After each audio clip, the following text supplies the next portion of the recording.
discuss crystal systems. First of all, a quick recap of point groups. So what are point groups? Anyone?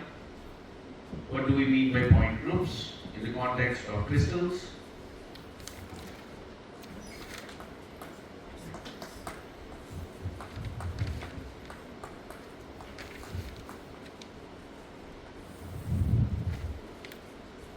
क्या होते हैं point groups?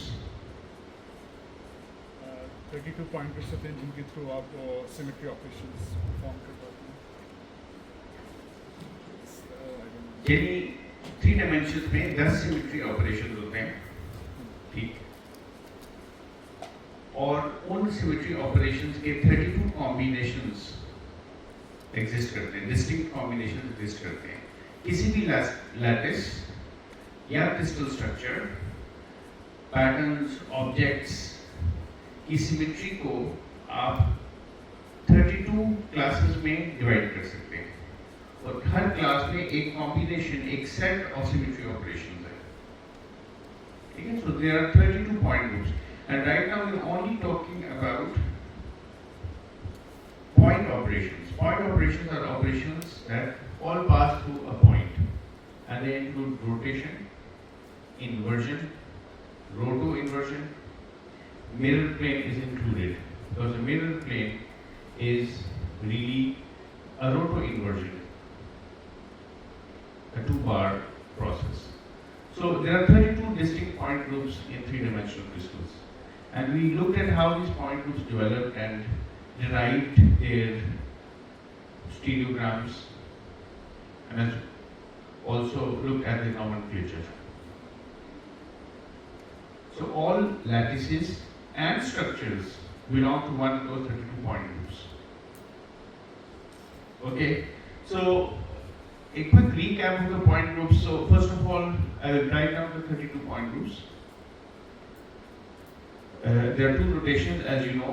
It's easier to remember the Schonfeld rotation, the old rotation, but then I will also supply the international nomenclature, the HN rotation.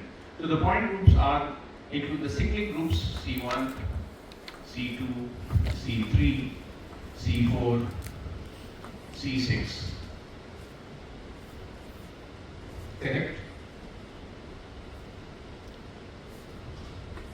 So these are then followed by, you add the mirror operation. So this becomes C1H, horizontal C2H, C3H, C4H, C6H, right? These are 10 of them.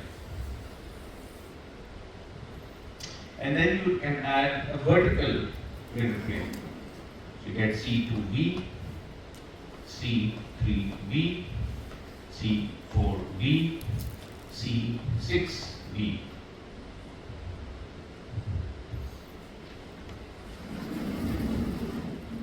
Furthermore, you can have improper rotations or roto-inversions.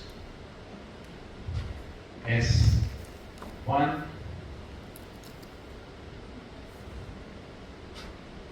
S1, you can also have S3 and S4. Alright.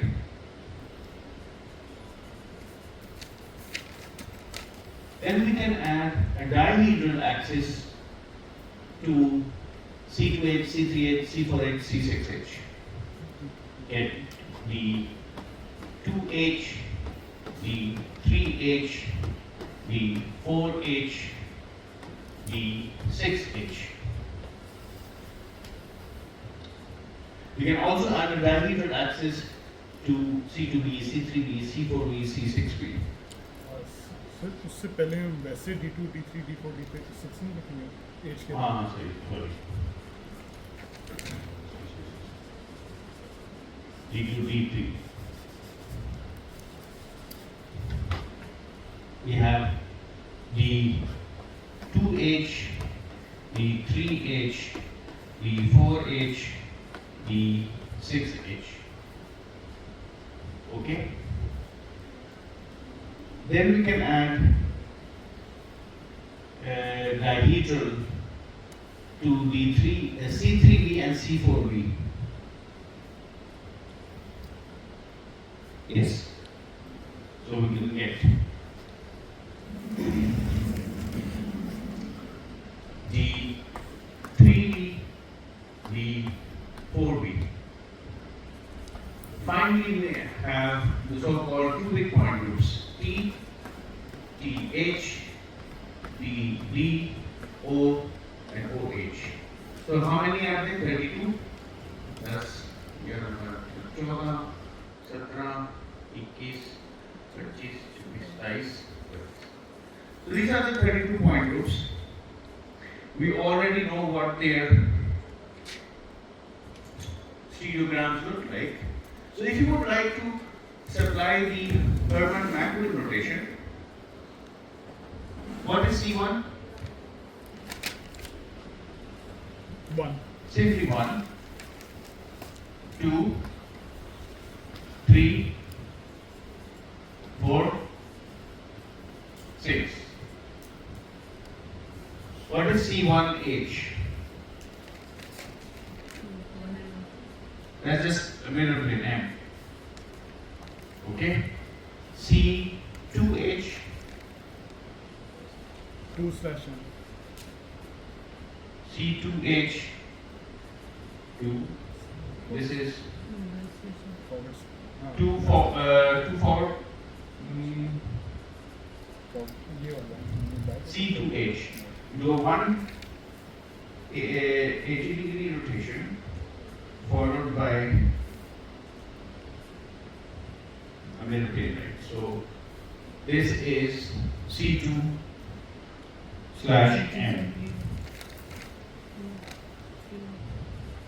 Correct. C3H is 3/M. What about C4H? /.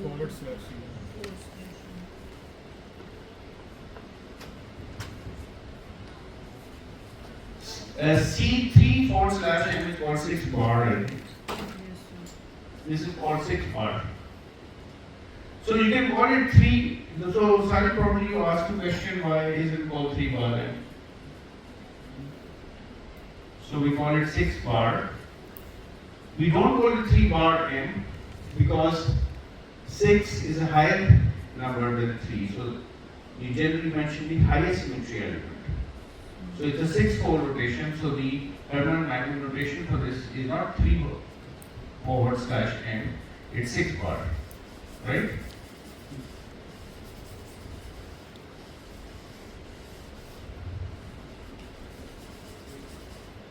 Okay. Now, as far as C2V, C3V, C4V are concerned, their Hermann-Maxwell notation is 2MM, 3M, 4MM, 6MM. Alright? Now, a note about the international notation. I've already explained why this is not called 3 bar M, it's called 4/M, it's called 6 bar because 6 is the highest symmetry element than 3. So you use the higher number. 2MM. There are 3 indices. So by looking at this point group symbol, you can tell what are the main symmetry elements. Along one axis is a 2-fold rotation. Along another axis, there is a mirror plane.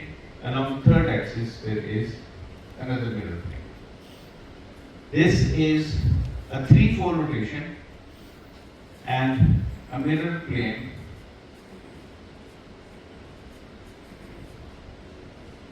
along another axis. A 4-fold rotation and 2 mutually perpendicular mirror planes. Okay? And so on. So this is how the notation, the Hermann-Maxwell notation is developed for the point groups. What is S1? What's the notation for S1? It's an improper rotation, just an inversion operation. 1 bar. This is 3 bar, 4 bar. Okay?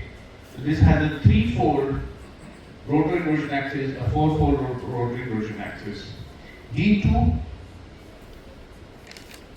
is 2, 2, 2, which really means 3 2-fold rotation axes that are mutually perpendicular.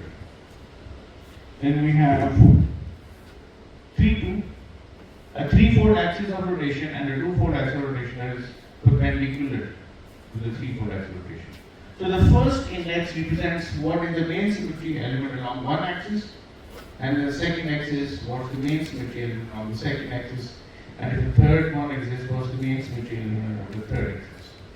D4 is 4, 2, 2, 6, 2, 2. D2H is 3 mutually perpendicular mirror planes. D3H is 6 bar M2. D4H is 4 bar M, M, M, which really means that along the principal axis is a 4-fold axis of rotation at a perpendicular mirror plane and 2 additional mirror planes perpendicular to the first.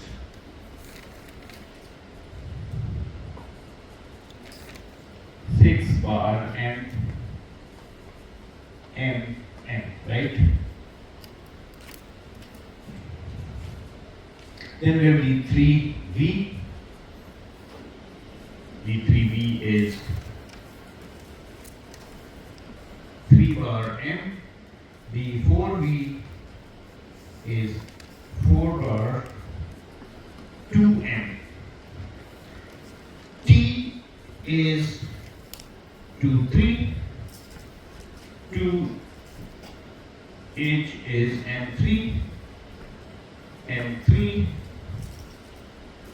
TD is 4 bar 3M,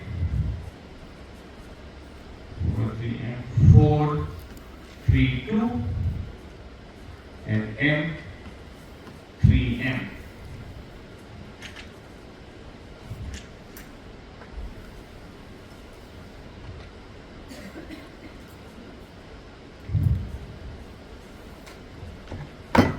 Alright, so 32 point groups.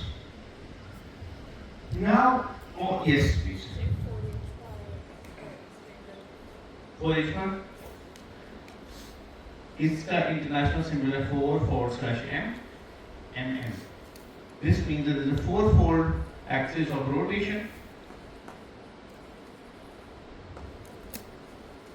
a mirror plane perpendicular to it. This is along one axis. Along the second axis, which of course has to be perpendicular to the first one, there is another mirror plane.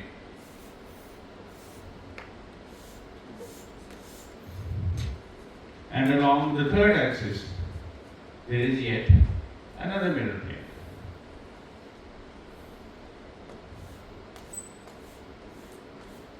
Okay? So these are the main symmetry elements in D4H.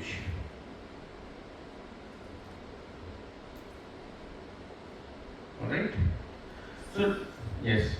Sir, C3H group के elements are identity 3, 3 squared and horizontal matrix.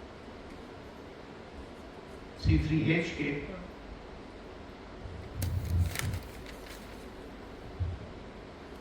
C3H is C3 concatenated with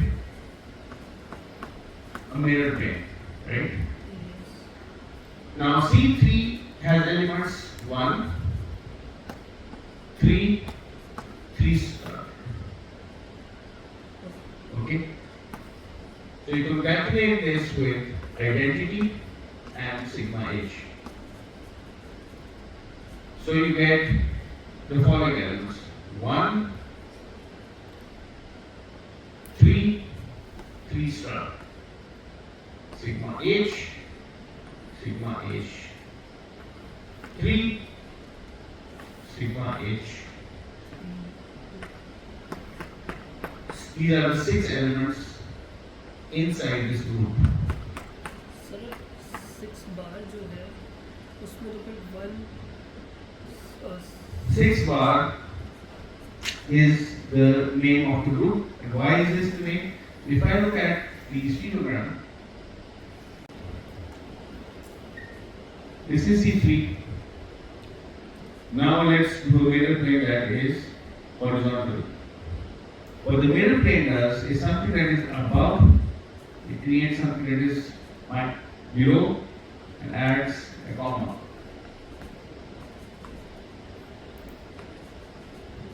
Correct?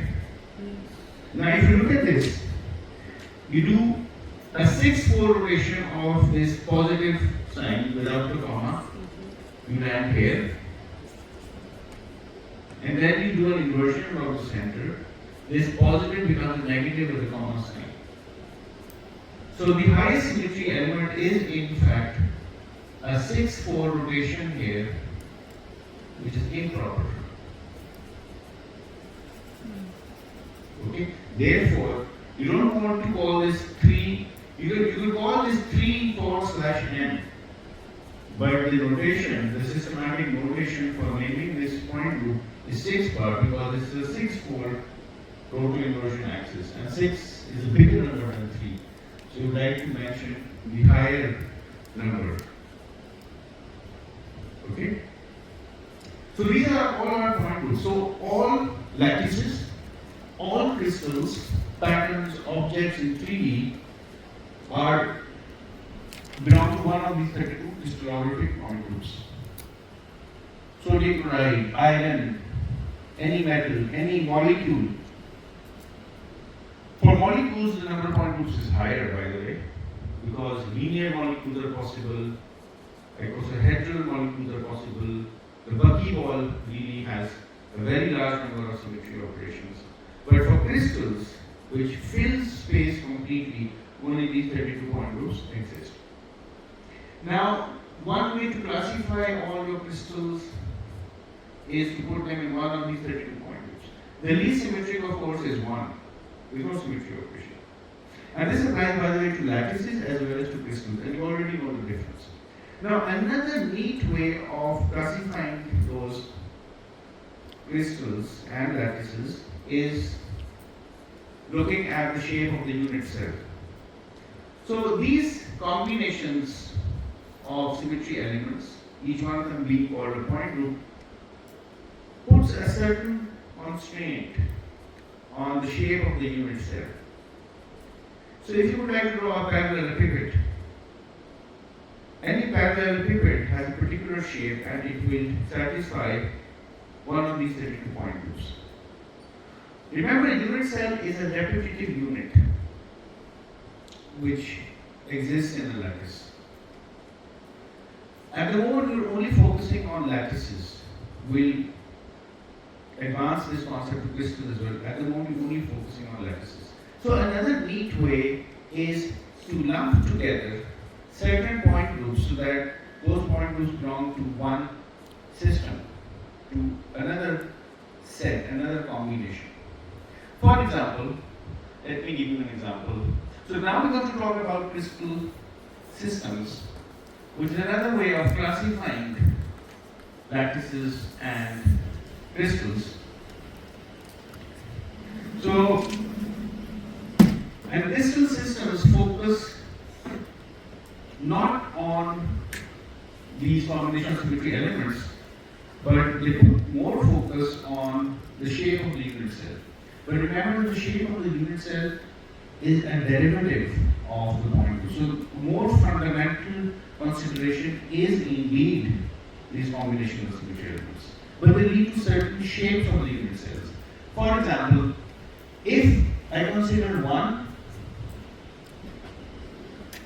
and 1 bar, these 2 point groups, 1 has the least symmetry of it all, and 1 bar has just the center of inversion. So if I were to draw a parallelepiped that has belongs to either of these point groups, then what I would be able to draw is a parallelepiped. Any parallelepiped, by the way, if I were to draw any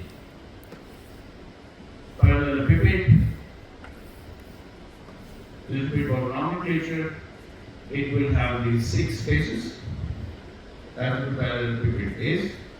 And so this parallelepiped has a certain shape. You don't kind of bother about size at the moment, just the shape. Symmetry doesn't talk about size. So it's just the shape.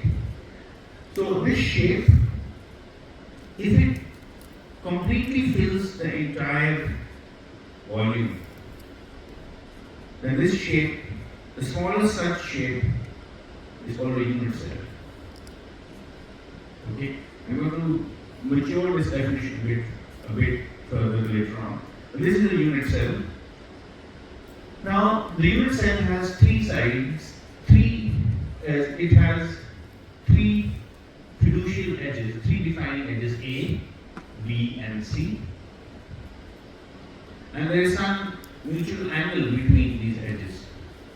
So the angle between alpha and C is generally called beta. Angle between C and B is called alpha, and the angle between A and B is generally called gamma. So these 6 degrees of freedom, A, B, C, and the 3 angles alpha, beta, gamma, define the shape of the unit cell. Correct? Now, if I look at these point groups 1 and 1 bar, 1 means really no symmetry at all, and 1 bar is just a center of inversion. So, what kind of shape will have these symmetry elements? So, this is just trivial. This group just has 1 element, 1. This group has 2 elements, 1 and 1 bar. Every group has identity, by the way. So these are very simple elements, and they really have no symmetry, no meaningful symmetry. This just has the center of inversion. So what kind of shape can I draw that doesn't have any symmetry? It's just any parallel. It has to be parallelepiped and it has to be completely filling space. So one such shape would be that A, B, C could be anything, and alpha, beta, gamma could be anything. So this defines the unit cell. So, and that unit cell is that A, B, and C could be anything. There is no mutual relationship between A, B, and C. Accidentally they can be the same, but really they don't have to be the same. And alpha, beta, and gamma, they are different too. And if I were to attempt to draw such a unit cell, it might look something really strange. So some A, some B, and some strange angle here.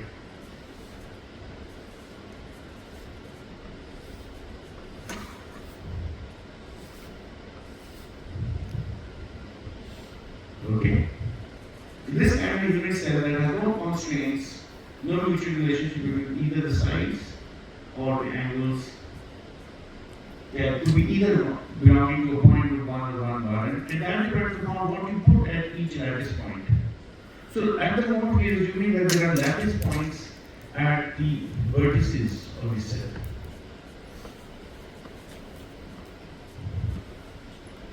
Okay?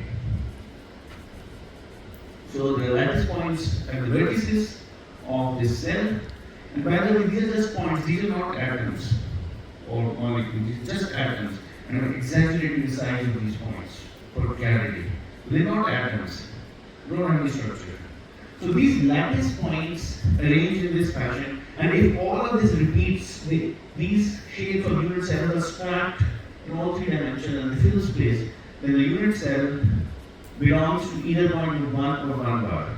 Now what it does, so the cell that I have drawn, the lattice that I have drawn, and the unit cell that I have drawn has a center of symmetry as well, it's 1 bar. But, right, so in the exact geometric centroid of this unit cell, if I were to make a vector in this direction, say T, there will be a lattice point at minus t as well. Okay? So for this W, this vector W, there is going to be a lattice point at minus W as well. So there is a center of symmetry for this unit cell that I have drawn. Okay? So it actually belongs to one bar point. If I were to supply a motif on each lattice point, motif means like I can now add atoms to this unit cell. If I were to add a motif like perhaps one cell was one atom and another a pair of atoms in which this vector q say is 1 by 3 along the A direction plus 1 by 3 along the B direction plus 1 by 3 along the C direction. If I were to add a motif of this kind, so two atoms, one at the origin and the other is slightly poking out from the first atom, which is as a relation to the original atom of this kind. So I put this motif on each of these vertices.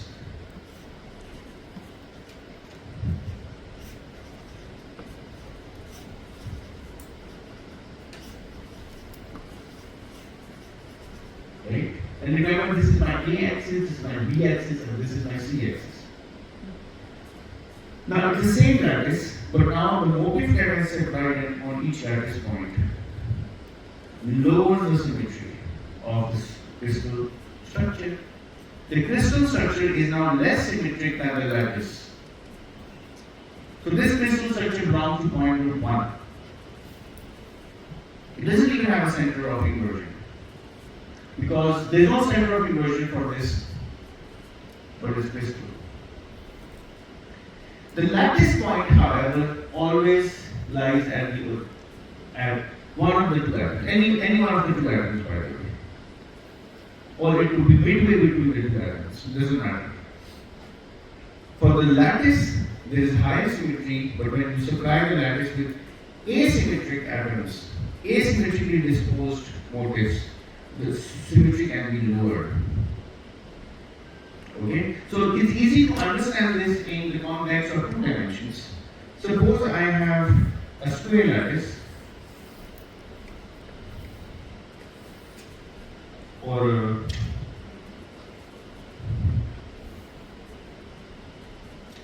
let's say a tetrahedral lattice, rectangular lattice, and if I were to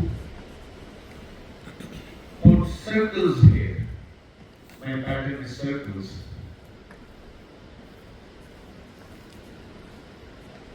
then this point would indeed be a two-fold axis of rotation. So the axis which is two-fold, it's a two-fold axis of rotation. However, on the same lattice, same rectangular lattice, if the polygons that I place, they are not circles, rather suppose they are triangles of this shape.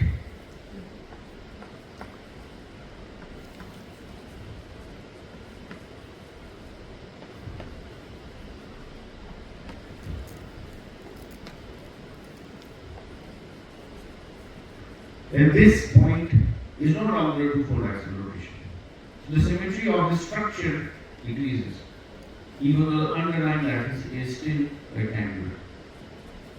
So if you consider point groups 1 and 1 bar, the shape of the unit cell is this totally arbitrary general shape. Both of these point groups then are lumped together in a class or a system which is called triclinic.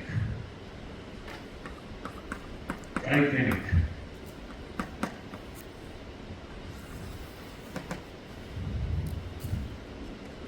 Okay? So this is the triclinic class. The triclinic crystal system has 2 point groups, 1 and 1 bar. And the shape of the triclinic unit cell is of this kind, totally arbitrary. no constraints in between these length of the sides and the angles. If there is a single two-fold axis of rotation, one two-fold axis of rotation, or a mirror plane, single mirror plane, or both, one two-fold axis of rotation and one mirror plane, then those point groups form a set of crystals, and that crystal system is called monoclinic. So which point groups could lie in that category? 2 or else M and 2/M. So these 3 point groups form the monoclinic system, and we can prove this. So if I have now these symmetry elements impose certain constraints on the unit cell shape. Let's see what those constraints are. Suppose there is a two-fold axis of rotation. Now I'm going to develop just 1 or 2 examples of how the shape of the unit cell pops out of the point group. Suppose I have a two-fold axis of rotation.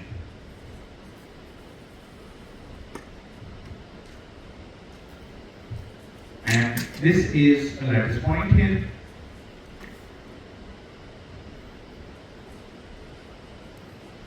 This is my c-axis. There is another lattice point at a height, some height c above. Okay. So the unit vector c is this thing. This is the unit vector c, which connects two lattice points. Lattice remember in a lattice, this is something you would like to write about. In a lattice, every lattice point is just the same. All lattice points are equivalent. You cannot tell the difference of one lattice point from the other. They're all the same. They have the same environment. And each lattice point in a lattice is also a center of inversion.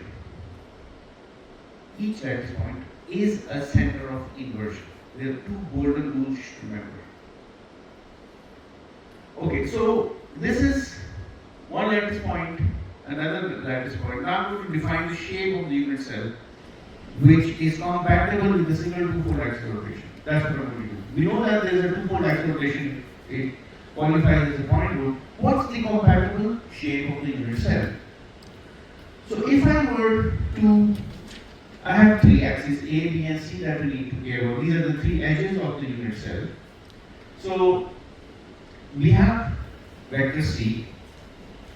Let me arbitrarily draw some vector, some other lattice point, candidate lattice point over here.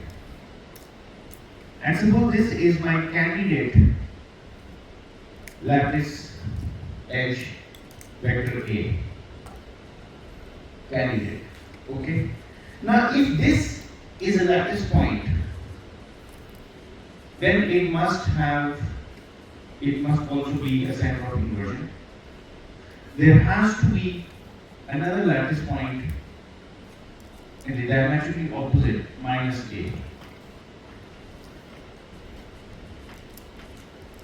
Because every point in a lattice is a center of inversion. And why is that? Why is every point a center of inversion? Because a lattice is defined as a collection of points.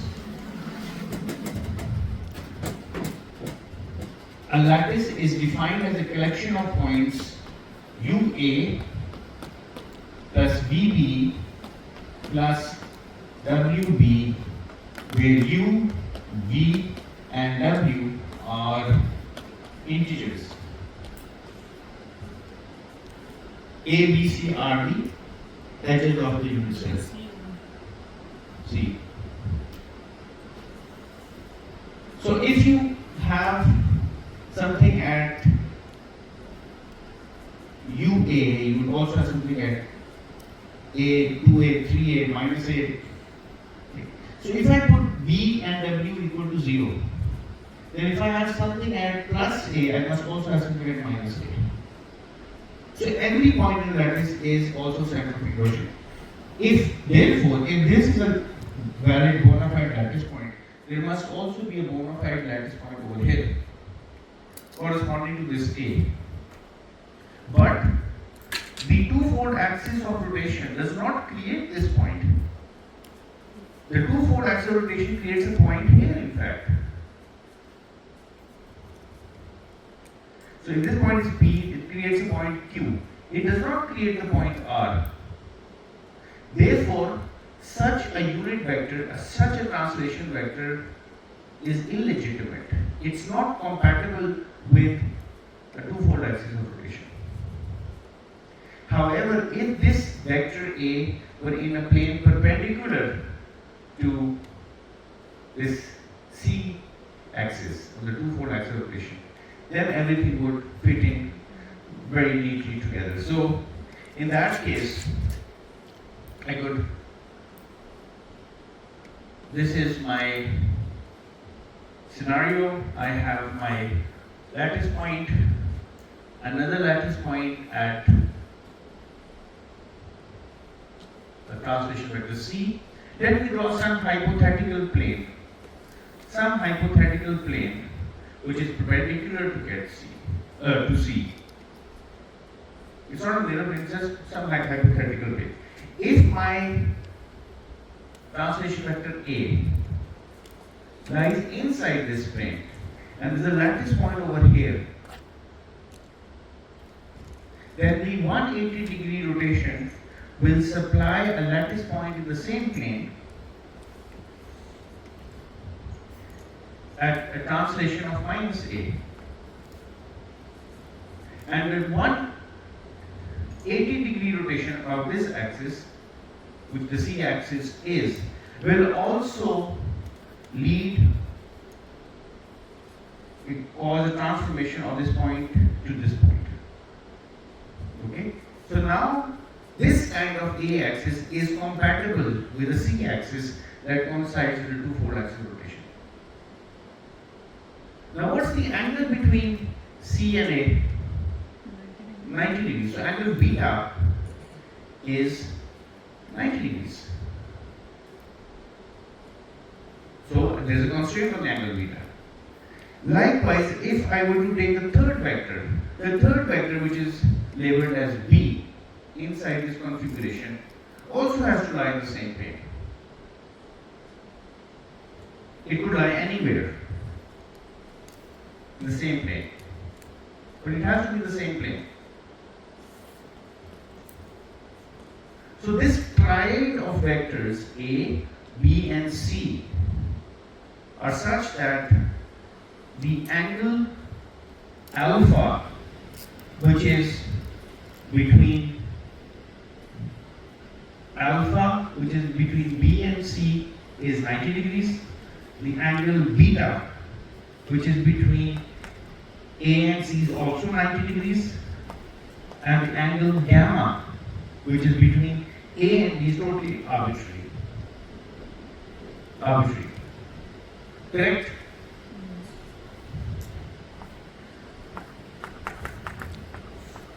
And what about the lengths A, B and C? There could be anything. So this monoclinic crystal system, which is compatible with the two-fold axis of rotation, or a mirror plane, or a two-fold slash combination, will have a crystal system in which A, B, and C have no restraints on the sizes, but alpha and beta are 90 degrees and different from gamma. Okay? So this is the monoclinic system. Likewise, if I look at the tetragonal system, the tetragonals and the monoclinic system always has a two-fold axis rotation or a mirror plane or one two-fold axial rotation and a mirror plane perpendicular to this. Anything. So this is crystal system number 1, crystal system number 2. Tetragonal is any point group. Tetragonal system takes into account all those point groups that have a four-fold or four-fold axial rotation, 4 or 4 bar. And that's the highest symmetry element that is present in the crystal system. So if you look at the groups that we've written, we can have point group 4, we can have point group 4/m, we can have point group 4 bar,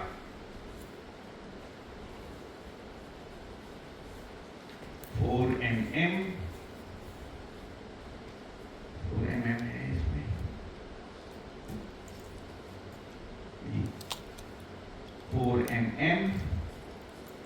4 bar,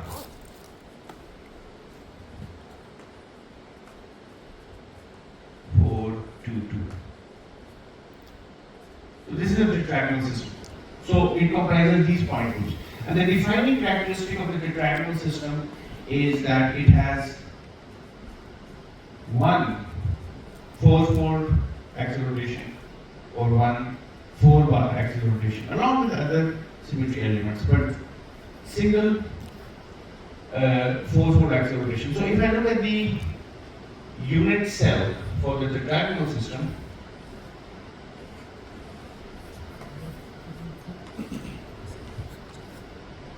if I consider just this point group, it has to be a 4-fold axis of rotation, and this will be compatible with a parallelepiped that has arbitrary length, but these two sides are equal, and all three angles are 90 degrees. This shape that I've drawn will also have, by the way, a 2-fold axis of rotation, two 2-fold axis of rotation that are perpendicular,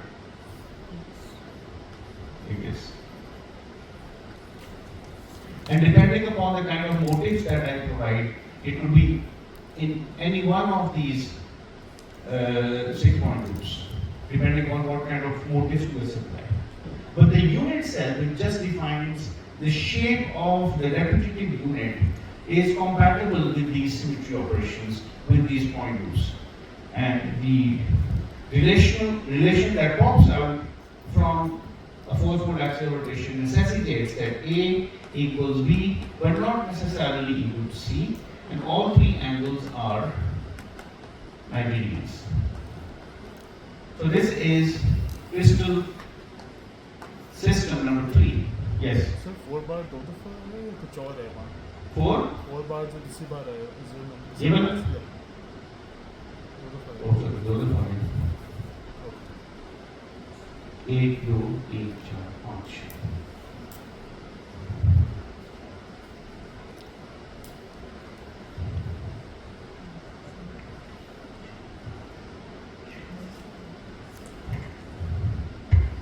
वो भी है, sorry वो भी है, 4 बार 2m। Okay, ये 6 है। Okay, now let's look at the possibility of having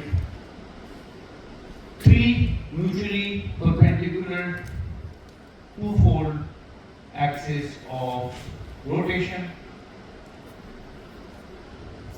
or 1 2-fold axis of rotation and 2 mutually perpendicular mirror planes. This would bring in point groups 2mm, 2mm,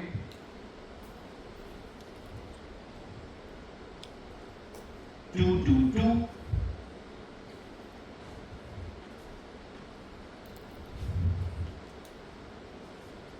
NNM,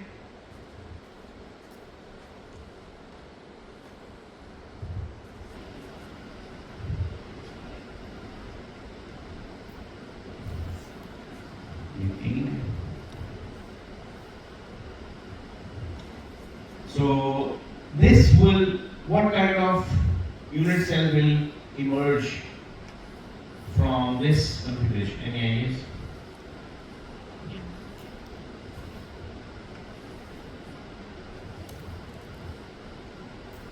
So जो ये वाला है triple M है वो that happen कौन सा? Triple M है तो क्या ये होगा जिस तरह ये पेज ब्लू वाला ये बोलो? नहीं जो हमने डायग्राम बनाया इसके हाँ ये बोलो. What kind of shape emerges? So if I consider this triple M case, three middle planes,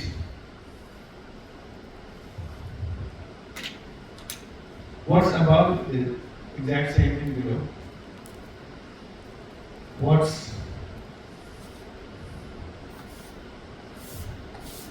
ahead is also at the back, and what's at the left is mirrored at the right. So there is no constraint on either of the three cell dimensions, but all three angles have to be equal to 90 degrees. So this is called orthorhombic.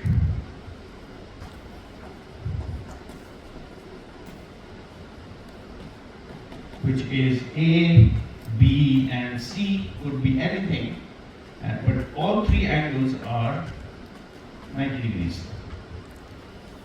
This is our fourth decimal system, orthorhombic.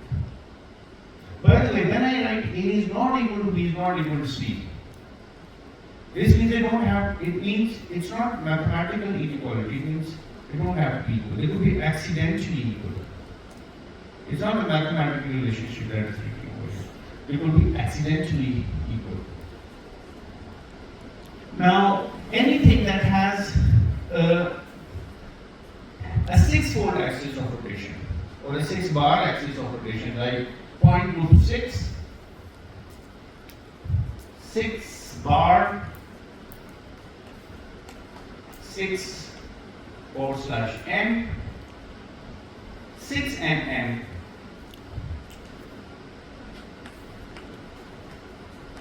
6mm, 6 to 2,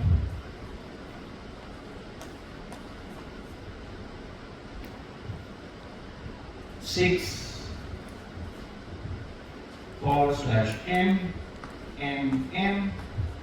Over here we have, that's it. So these point groups have a 6-fold axis of rotation, and the crystal system that emerges from these point groups is called hexagonal.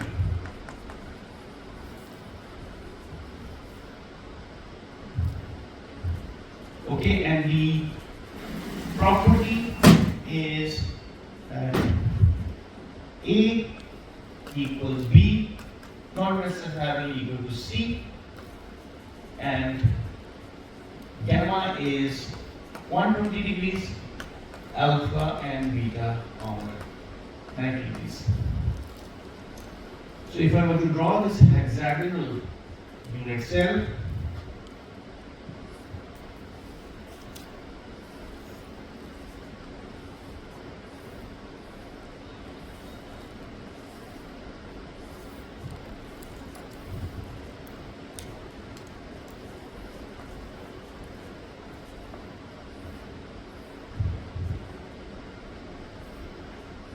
this is A, B, these lengths are equal. This angle is 120 degrees.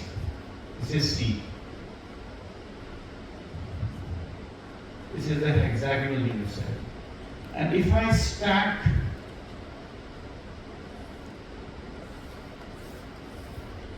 three unit cells together,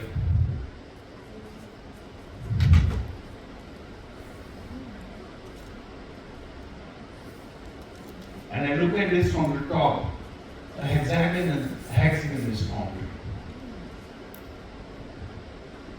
in which, say, this is a primary 6-fold axis of rotation.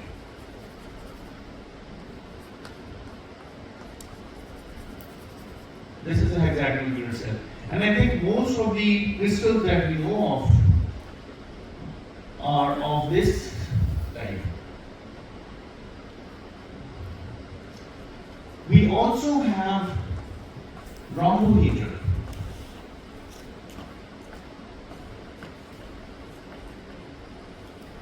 Sometimes it's called trigonal as well. But there is some confusion and some conflict on whether trigonal is to be lumped together with the hexagonal or not. But nevertheless, the rhombohedral is defined by having a single 3-fold or a 3-bar axis of rotation. Single, just one. And the point groups, relevant point groups are 3, 3n, 3-bar, 3-2,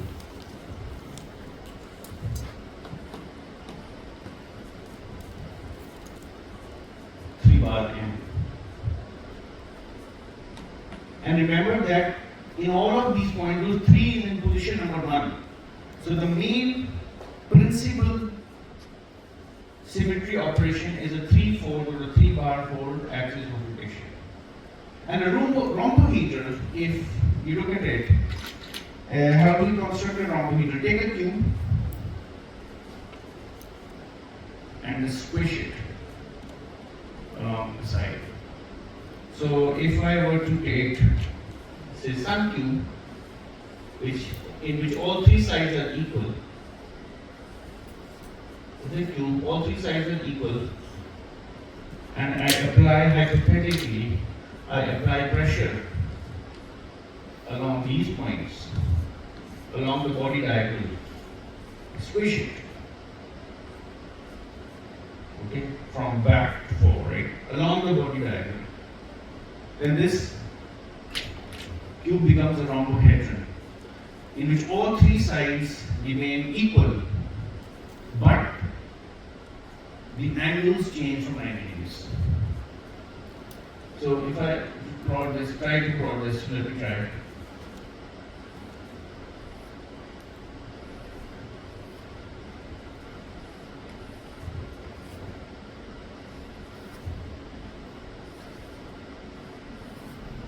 Okay? So I'm thinking of this in which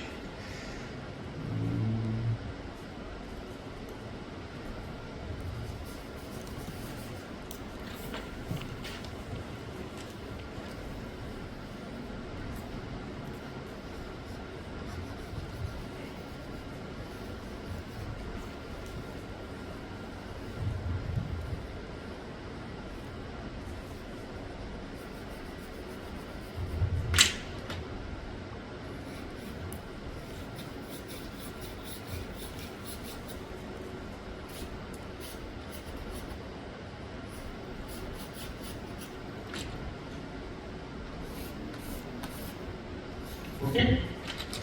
It's rhombohedron. All 3 sides are equal, A, B, C, and all 3 angles are equal. But none of them is equal to 90 degrees. So rhombohedron. Finally, the 7th and the most kind of intuitive crystal system is, of course, the cubic. And the point groups in the cubic, they are all have a 4 3-fold axes of rotation. 4 3-fold axes of rotation. And those are along the body diagonals. The 4 3-fold axes of rotation are along the body diagonals. And you can tell by looking at the point groups that the number 3 would be at position number 2. So the first, in a cubic, the first position, so in all other groups, the first position is the x-axis or the a-axis, second position is the b-axis, third position, index is the c-axis.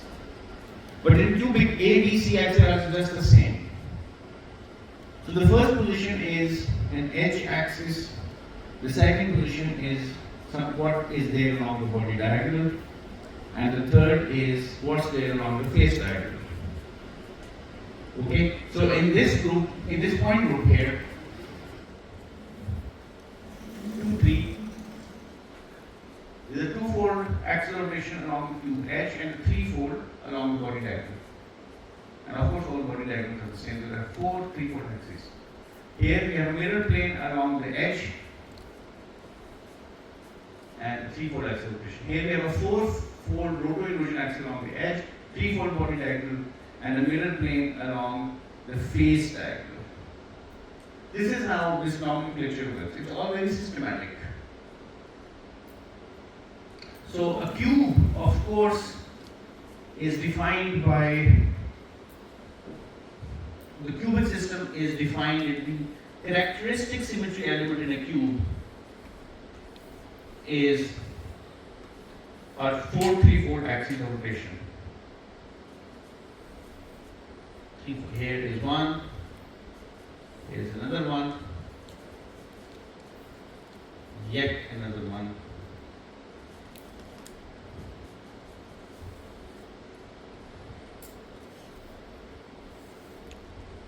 Along the body diagonal, okay?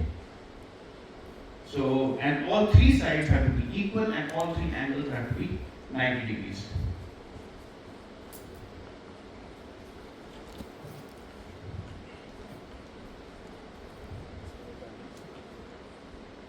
Any questions?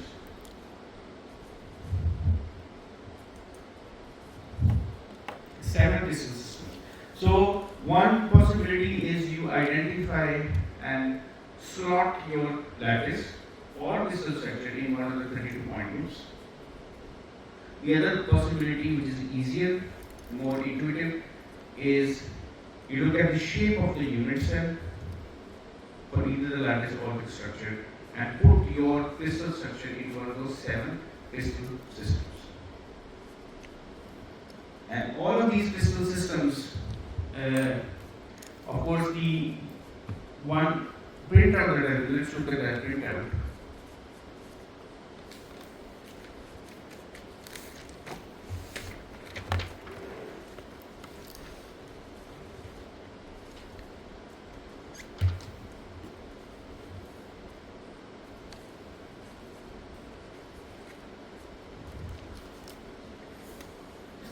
कुछ सवाल पूछ सकते हैं आप?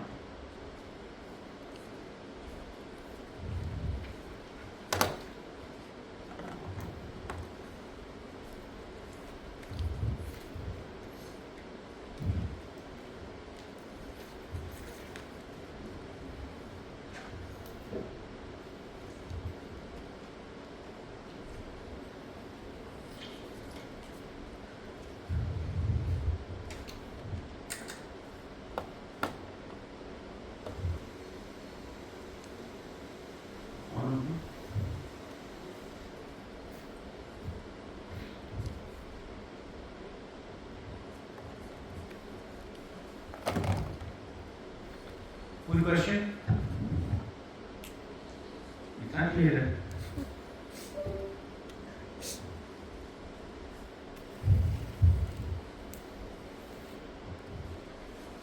देखिए ज्यादा fundamental चीज symmetry operations का आपस में इकट्ठा होना है और एक ग्रुप बनाना है.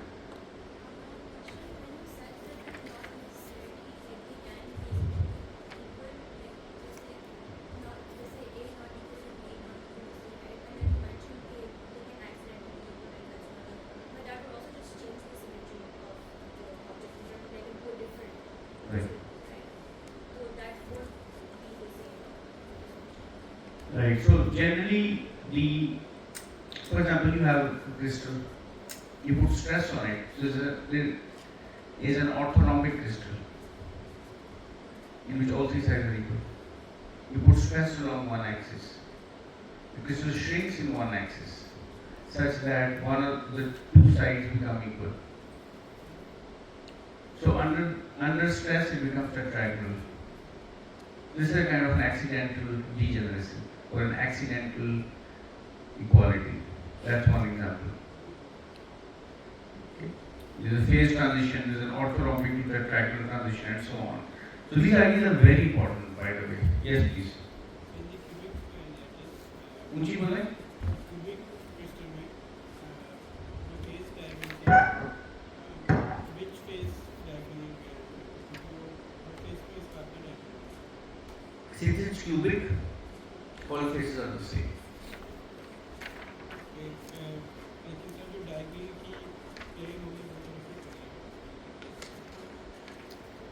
So there is a symmetry operation which is on one face. That symmetry operation must also be on all other faces because it's cubic. All faces are equivalent because it's cubic.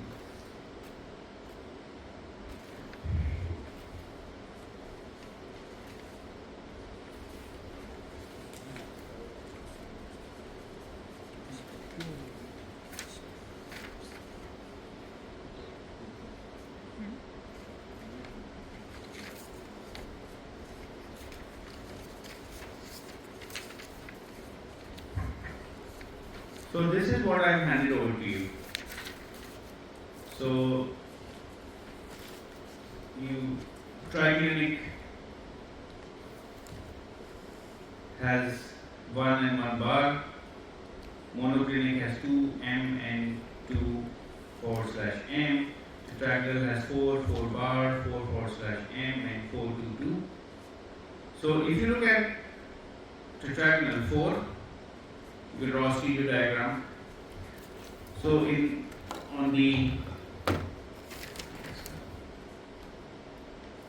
here, these are the stereo diagrams that we've drawn in class. This diagram shows the symmetry operation. It is showing a 4-fold axial rotation. So once you get the hang of it, this rotation is very easy to understand. But the kind of science of crystallography is gradually declining. Not many people are kind of well versed with this. It's clear that in the next 5-10 years, when people look at diagrams of this kind, they might consider this to be Egyptian hieroglyphics or the cuneiform script on Gilgamesh's tablet or something of that kind. But it's really nice to revive this science and kind of understand how these structures are built inside this system, because the properties ultimately derive from this. S4, so instead of commas, they've used filled circles and open circles. This is a 4-fold axis of roto inversion. This is 4 /m, the mirror plane as well. That's why instead of splitting the circle into one with comma and one without a comma, we just put one dot inside. Different rotation. Okay, and 4-fold axis of rotation with a thicker circle, which means there's a mirror plane. Cubic is really difficult to. So if you have 3-dimensional structures, then you have these additional 2-fold axes of rotation. So look at the symbol for this point of 4 2 2. 4-fold axis of rotation and 2 mutually perpendicular 2-fold axis of rotation. Here is one of them. Here is another along 3 axes. And this is this axis of rotation. This is a mirror plane over here. Okay. So this is how this sheet is built up. Monoclinic, setting orthorhombic, tetragonal. Sir, what do they mean by first and second setting? Monoclinically. So there are 2 conventions for monoclinic. It just means that. So you could have a mirror plane. The orientation of the mirror plane could be vertical or horizontal. These are the 2 settings. These are 2 conventions. Trigonal. Trigonal is another name for rhombohedron. Hexagonal. Cubics are really interesting. So in cubics, you really have to resort to a 3-dimensional visualization. Okay, so 2 3 means a 2-fold axis of rotation along one edge and 4 3-fold axis of rotation along the body diagonals, and they create additional 2-fold axes of rotation. This is 2, 3. Alright, so this is a sheet that I provided that shows the correspondence between the crystallographic point groups and the crystal systems. And this is a table. This table we partially reproduced on the blackboard already. You've already done that. If you look at this table, consider orthorhombic D2. This is the Schonflies rotation, the international rotation, full international rotation. These are the symmetry elements that are present. There is a two-fold axis of rotation and two mutually perpendicular two-fold axes of rotation. They are denoted by primes, which are perpendicular to the first one as well. And these are how they are generated. Next lecture, which will happen next week because I'm not available on Thursday, we'll discuss about space groups. Space groups, so far the symmetry elements that we looked at are rotations and roto-inversions. We haven't considered translational symmetry elements besides the lattice translation vector T. That's the only translation we've discussed or discovered. There are additional translation elements like screw rotations, glide planes, and when you combine those translational symmetry elements with the rotational symmetry elements, then you get 230 space groups. And any crystal structure that you can find in which you look at the internal structure of crystal, you supply the bases onto the lattice points that fall into one of the 230 space groups. A really interesting endeavor. So we'll look at space groups in the next lecture. Okay, so this is something that I've already provided you, and I would also like to, I'll put some material on the website as well, but so these two scientists in 2010 compiled a primer on understanding space groups and understanding crystals and periodicity and symmetry operations. So I'll upload this onto the website, but if you look here, these are the 32 point groups that we've discussed. We've sorted them into crystal systems. These are the 7 crystal systems are here. Okay, these are the 7 crystal systems. Identifying the shape of the unit cell. But there's one missing step, and we still have 5 minutes in this class, and I would like to cover that missing step. So, can you see the 7 crystal systems? Now, if you browse down further this document, these 7 crystal systems now have kind of exploded into 14. And the reason is the difference between these 14 kinds of lattices lies in the following. How many points are in each unit cell? So if you look at triclinic, say P stands for primitive. In this triclinic unit cell, there is a point on each vertex. A lattice point on each vertex. So, अभी बात ध्यान से सुनना कि each vertex is shared by multiple unit cells. So the neighboring unit cells will share this vertex. So how many unit cells is each vertex shared with? 6.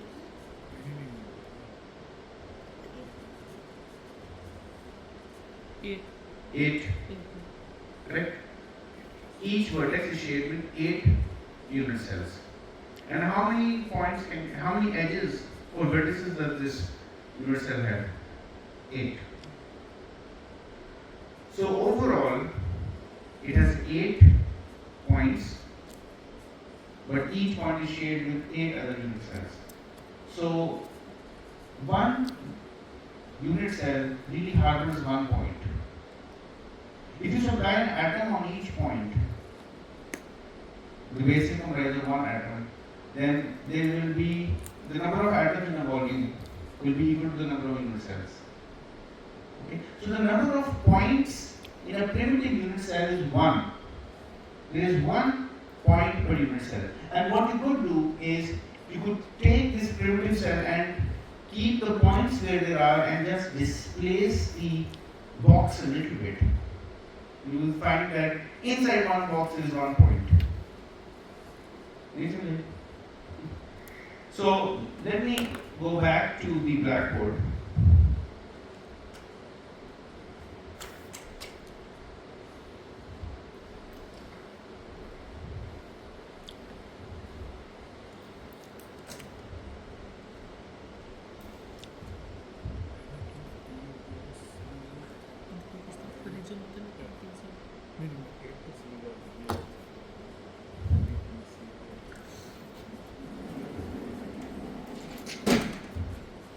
So let's talk about 2D.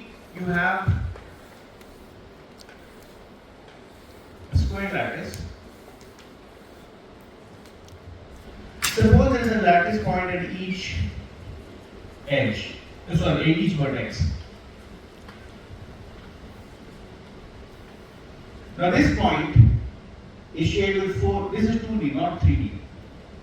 So there is a difference, but the rule applies. This vertex is shaded with 4 unit cells. And each unit cell, this is a unit cell, a repetitive unit. Each unit cell has 4 of these points. So how many points per unit cell? 1. 4 into 1 by 4 is 1.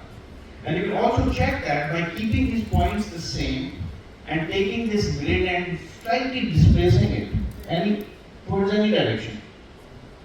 Right? So you just displace this grid a little bit.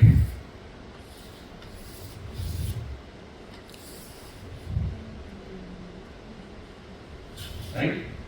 Displace this grid a little bit.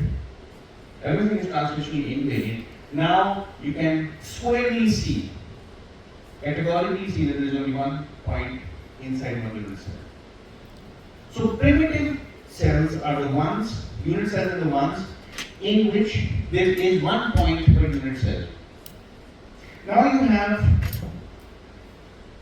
so the question is how many points can we have in a unit cell and still belong to one of the 32 point groups and 7 crystal systems?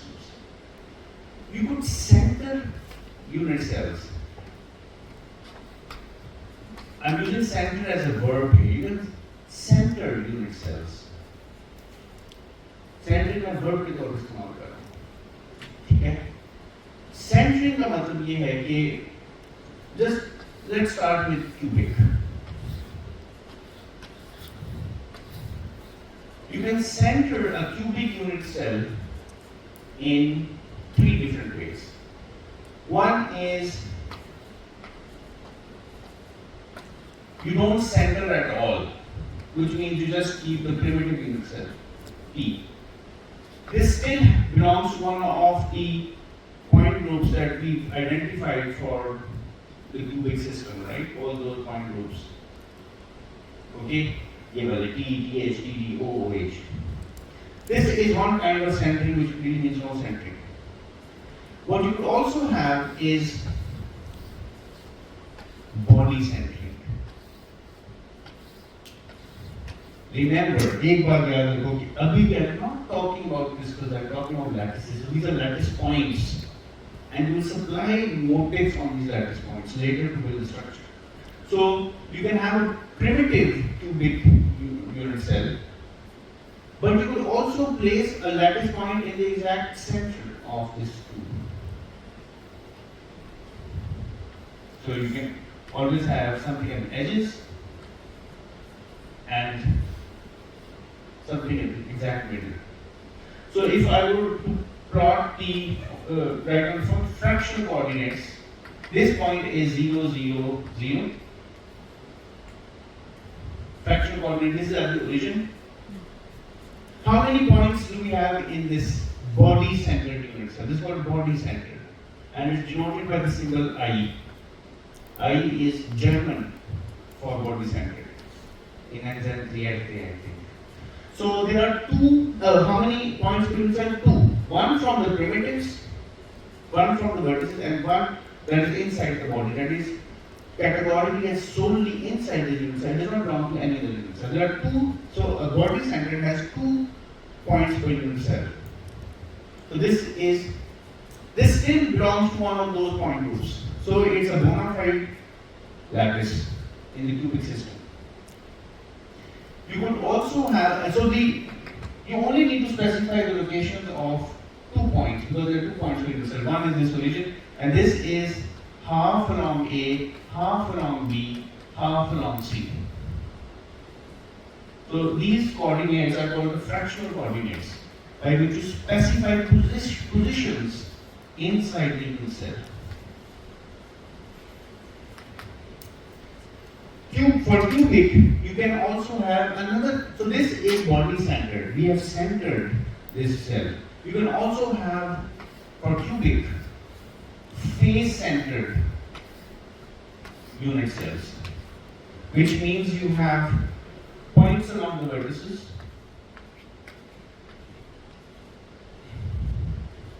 and you also have points along the centers of faces,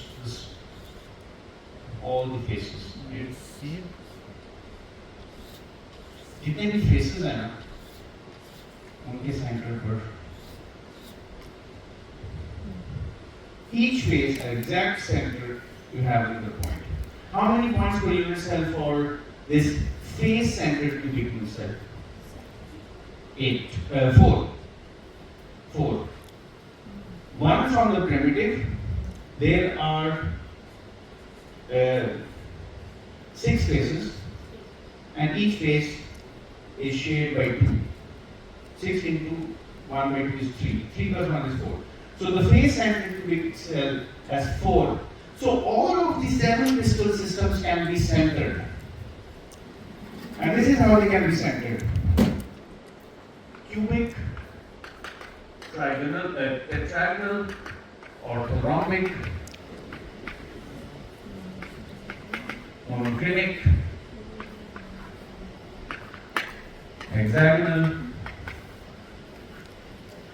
rhombohedral,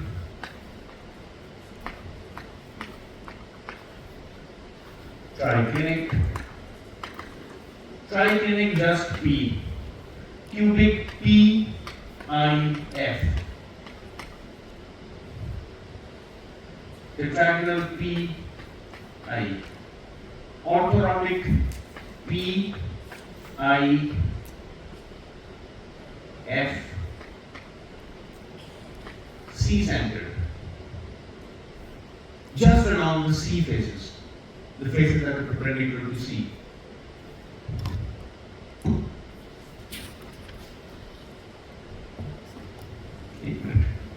Monoclinic P and say B centered.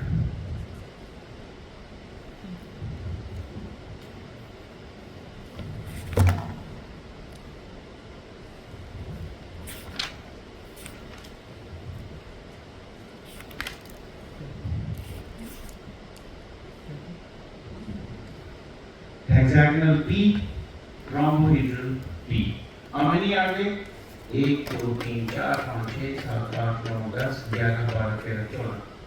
After centering, taking into account how many points can be assigned to a single unit cell, these are these 14 lattices. These are called the Bravais lattices. And when you want to find out the crystal structure using X-rays, you really need to know what of these 14 Bravais lattices does that crystal structure belong to. Now you might be asking the question, why can't we have a C-centered cubic unit cell? Why can't we have a face-centered tetragonal cell? Why can't we have an A-centered monoclinic cell? And so on. So there are certain rules. First of all, these are the only 14 unique ways in which centering can happen. Okay, rule number 1. Rule number 2 is you would like to choose a unit cell that is of the smallest size. Rule number 3, you would like to choose a unit cell that is simplest. But the overriding rule is that you want to choose a unit cell that shows the highest symmetry element present in that decimal system. Just to give you an example, and the other things I will provide as a homework, why don't we have, say, a cubic unit cell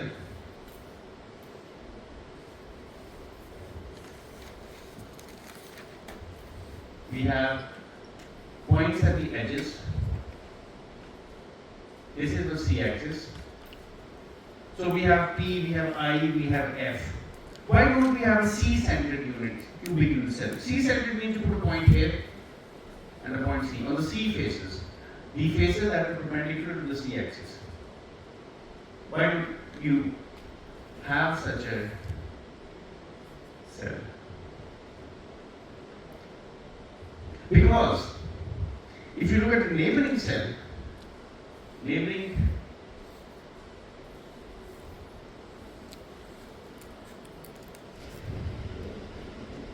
then you need to center this as well. And then you can create this new unit cell.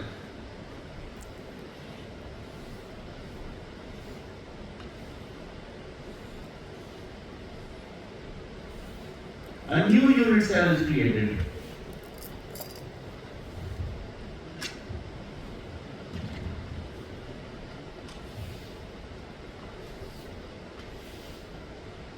Correct? A new unit cell is created which is smaller size. It has a higher axis of rotation, there's a four-fold axis of rotation, and it's tetrahedral. So this creates a primitive tetrahedral cell which is already there in the list of 40. So there is really no point in C-centering a cubic unit cell, because it creates a primitive tetrahedral cell which is already there. Why can't we have say a C-centered monoclinic? Why can't we have a body-centered triclinic? Because a body-centered triclinic will give another primitive triclinic cell. Remember, infinite number of primitive cells can be created, but you always want to choose the simplest. So there are reasons why these are the only 14 different kinds of Bravais lattices that exist. Why can't we have centering on two faces, on a B and a C? In none of these cases do you have centering on two faces. You only have no centering, face centering, or centering on just one face. Exactly for the same reason. Okay, so I'll give supply as a homework problem some questions of why centering is not possible. So there will be no class on Thursday. We'll inshallah make up for that.